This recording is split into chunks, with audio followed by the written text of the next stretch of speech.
પોરબંદરના માધવપુર ગામે એક કાર્યક્રમનું આયોજન થયું હતું, જેમાં આપત્તિ વ્યવસ્થાપન અંગે જાગૃતિ લાવવા એનડીઆરએફની ટીમ દ્વારા વિદ્યાર્થીઓને તેમજ સ્ટાફને આપત્તિ સમયે જરૂરી પ્રાથમિક સારવાર અને સુરક્ષા અંગે માર્ગદર્શન આપવામાં આવ્યું હતું.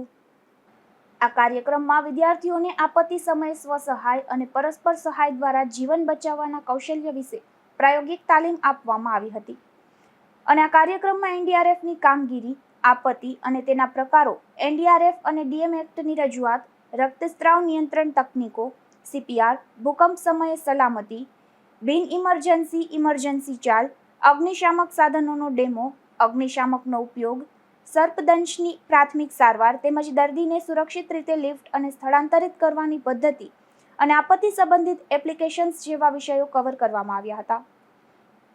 અને એનડીઆરએફ ટીમના ઇન્સ્પેક્ટર વેદપ્રકાશ દ્વારા વિવિધ સાધનોને ઓપરેટ કઈ રીતે કરી શકાય તેનો પ્રેક્ટિકલ ડેમો બતાવવામાં આવ્યો હતો. શેઠ એનડીઆર હાઈસ્કૂલ ખાતે યોજાયેલા આ કાર્યક્રમમાં 691 જેટલા હાઈસ્કૂલના વિદ્યાર્થીઓ, સ્ટાફ તથા નાગરિકોએ ભાગ લીધો હતો. અશોક થાનકી, ગુજરાત ન્યૂઝ, પોરબંદર.